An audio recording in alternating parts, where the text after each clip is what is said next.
Uh, Thank you, Ira, for that introduction, and thank you, FNF, for the opportunity to discuss about mobility.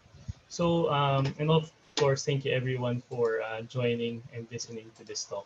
So for today, I'm going to discuss mobility, but more in terms of freedom of movement as a human right. So there are a lot of benefits to improve mobility, such as well, reduce traffic congestion, inclusivity, and also reduction in CO2 emissions. But for this presentation, I'm going to focus on freedom of movement. So, well, Ira already mentioned what Mobility PH is. We're a group of ordinary commuters and also transport experts who are advocating for a people-centered approach to mobility and for providing transport solutions. And our vision is actually to have a dignified and sustainable mobility for every Filipino. And uh, our main hashtag is hashtag commuters naman, which basically prioritizes commuters, which are the majority of our people. Again, we're pushing for the Magna Carta of commuters, and you can check the link below if you want to have further details on this one. And we're working with the Move as One coalition on various proposals on how to improve mobility during and post pandemic. So I go straight to the topic.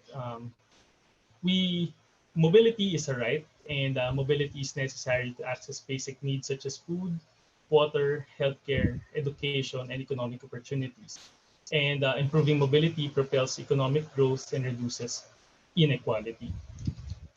So everyone should have the right to mobility because it helps us access basic needs. So everyone of all ages, abilities, gender, and economic status should be able to access mobility. And freedom of movement is one of the most important rights because, again, it allows us to access basic needs, but also seek the opportunities and places that we need and want to be, which is a priority for the FNF group. And I also looked at the National Economic Development Authority vision according to the Ambition 2040. And in that survey, it came out that mobility is very important for Filipinos. Underlined here is the importance of having the freedom to go where we desire. Um, so we will tackle that later on as one of the national needs of importance. So, but really, let's see what mobility is in the Philippines pre-COVID. It looks like this. It's very difficult for, especially for commuters, to go where they need to be. So, based on the human rights or the rights to mobility that we were mentioning a while ago, this is clearly a, not a picture where people can go freely where they want to be.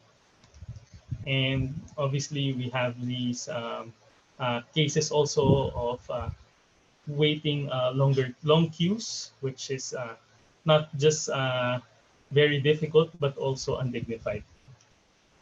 So not just in terms of having to travel, but even just the waiting time can take you more than 30 minutes or 1 hour because of the lack of public transport, for example, which makes people do something like this, right? Or even this. So these were viral videos uh, before the pandemic. But anyway, our public transport, if it were to really provide for the freedom of movement, it has to be inclusive, resilient, and sustainable. So obviously in the Philippines, a lot of our public transport systems and mobility in general is not yet hitting these three targets. And I'll discuss how we can maximize, the freedom of movement for everyone. But I think a good way to explain this is the tragedy of the commons. Public road space is a scarce resource. So in tragedy of the commons, you have a shared resource system of a scarce resource where individual users, acting independently according to their own self-interest, are behaving contrary to common good because they want to maximize their personal utility. The One of the main examples for tragedy of the commons is like water, for example. Here, um, everyone would want to deplete a shared resource for personal benefit, but actually, if everyone does it, if everyone is having this every person for themselves attitude, then we will no longer have enough, for example, for others to also share. And this would, for if each one is, for example, maximizing their private utility, that is actually impacting uh, the overall welfare of the public. So there is a dilemma between private utility maximization and public welfare maximization. And in the transport sector, that shared resource is the public road space. So, of course, for an individual, you would always choose, as a rational being, you're going to choose the best option for you in terms of the generalized cost. And cost doesn't just mean the monetary cost, but the cost of time, the cost of inconvenience, the cost of perceived safety, for example. And you will try to access the transport mode that is affordable or accessible to you, for example. And this would lead a lot of people to use a private car, for example, if they can afford. But private vehicle, as we have seen everywhere around the world, contributes to negative externalities such as pollution emissions and traffic congestion. So if we were put in a system where, for example, in EDSA in particular, private car use is the one that is prioritized or is made easiest, for example, then a lot of more people would choose that because that will maximize their private utility. And we see there that if that is the behavior of people, that to use private vehicles, that would impede on the freedom of movement of others. And overall, as a society, we will experience welfare losses, a lot of negative economic costs. Um, so that is the strategy of the commons in the sense. And but we will show later that what we should be doing or what the government should be doing is designing our system uh, in such a way that the shared resource, the road space, will be utilized most efficiently. And that is to have the sustainable and inclusive transport modes such as public transport and active transport to be utilized as the best option for a private vehicle. So for an individual choice, you want them to think that public transport or active transport is better than using a private vehicle. And in that way, you will have a system where the private utility maximization is also equating to public welfare maximization. So again, we will see here, this is a road in Katipunan. Road space is scarce, right? And we have to maximize the efficiency of this road. And a practice that I always try to do is to check how many uh, passengers is each vehicle carrying. For example, here, a lot of the vehicles are carrying maybe one or two people, which are impeding the movement of the vehicles that carry 10 or 20. So the more efficient transport vehicles are being delayed. Um, and we see here that there is no freedom of movement for everyone, or it is very inefficient in terms of freedom of movement. And therefore, we have to think about how do we maximize the efficiency of the road space. And not just efficiency, but we also should look at equity or inclusivity. So we see that in major roads, or actually most roads everywhere around the world, particularly here in the Philippines, 80% of the road is being used by private vehicles, but they only carry 20% of the people. On the other hand, uh, the public transport users, which are 80% of the people, are only utilizing 20% of the road. As you can see actually in this picture, less than 20% of this snapshot is actually public transport. It's mostly just private vehicles. So in terms of inclusivity and providing a democratic way of sharing the shared resource, is it really inclusive? Is it really equitable? Because uh, the, the the minority or the elite are getting a large chunk of the shared load space, while the majority are really getting just 20%, for example. But isn't it more equitable and democratic and just to have 80% of the road allocated to 80% of the people? So that's where we really came up with the hashtag commuters naman as an easy way to see, we should be prioritizing commuters, not, well, because they should have the higher right to the road, because again, 80% of the road are commute, 80% of people are commuters, and so they should have 80% of the road.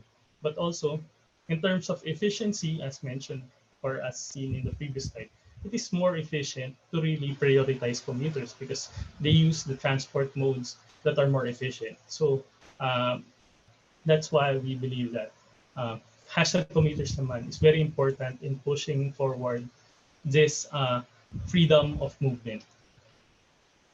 And according to the JICA study also, in NCR and GCR actually, only 11.5% of households own a car in Metro Manila. So it's even less than the 20% I mentioned a while ago.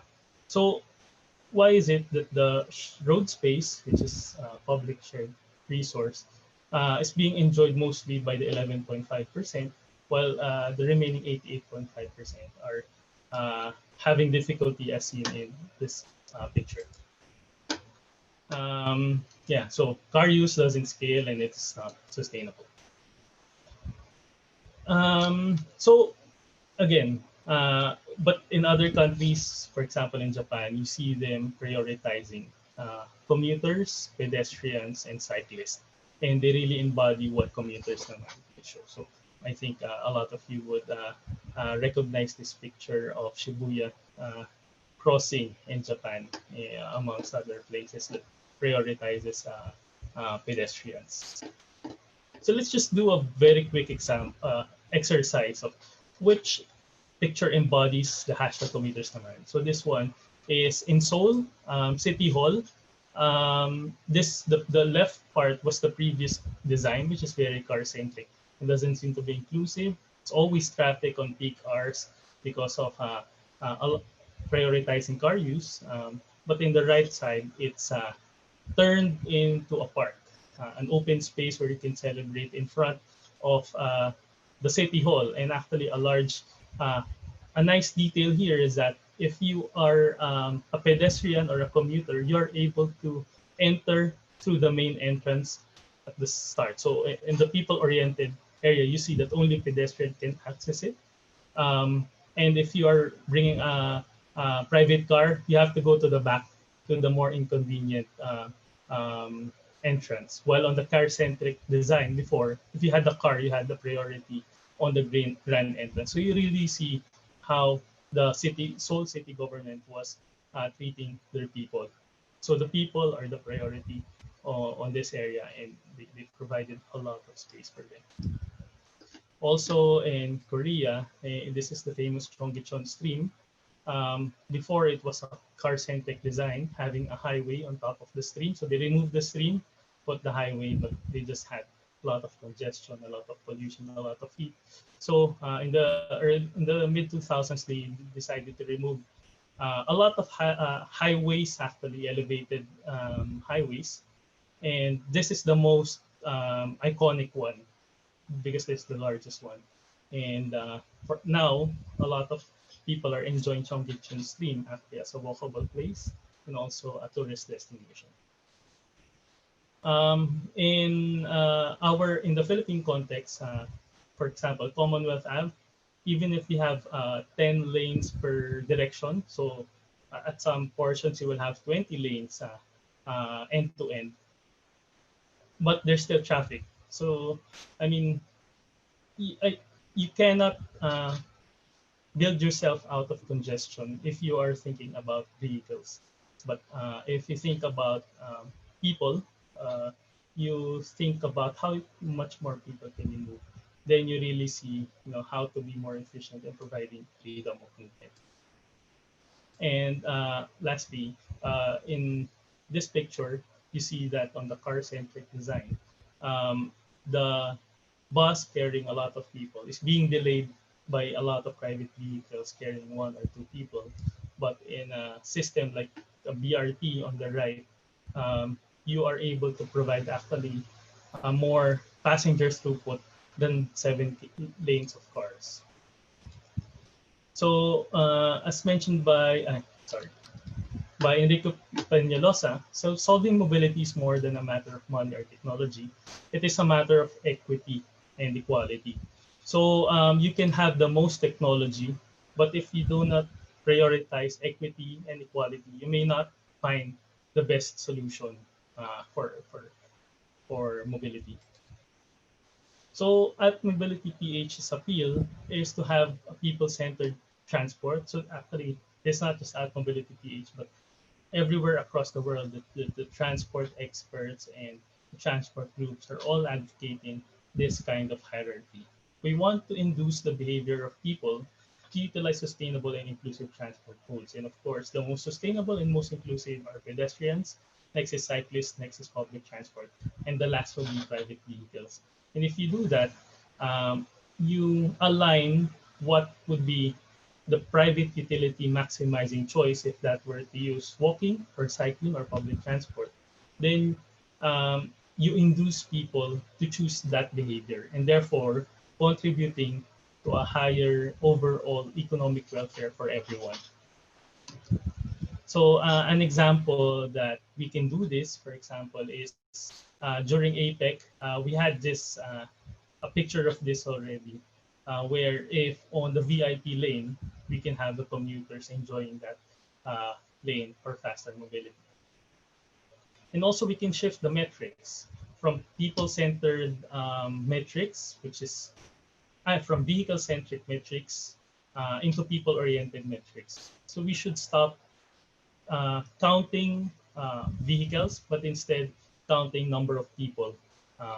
And in that way, we will not be just boxed in vehicle travel time, because a vehicle travel time is very different from commuting travel time, which will have waiting for the the public transport to come, the transfers, the the walking also. So we have to look at people-oriented metrics if we want to provide a people or a more humane and dignified freedom of movement. So again, an advanced city is not one where even the poor use cars, but rather one where even the rich use public transport or bicycles. Again, we are pushing for hashtag commuters command that should be sustainable, inclusive, and resilient.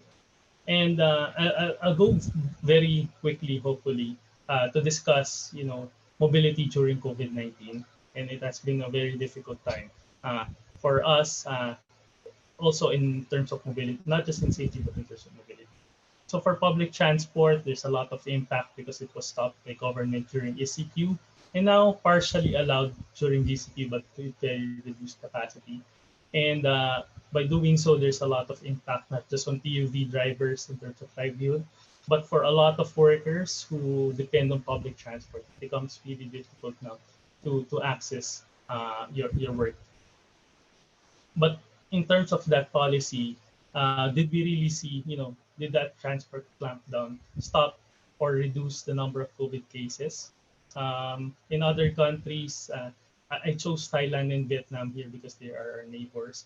And you will see that on the black line, they were already um, getting back the transport mobility. Sorry, the color of the line is different, but the black line are supposed to be the mobility. So you see Thailand and Vietnam already are coming back to their uh, previous mobility levels, but in the Philippines, we went a deep dive and then we haven't really recovered to even half of our public transport supply. And remember, even before COVID, we already had a very bad public transport. Imagine having only 40% of that. And still, on the orange bars, our mobility cases are still rising, while in other countries, it's already plateauing or going down.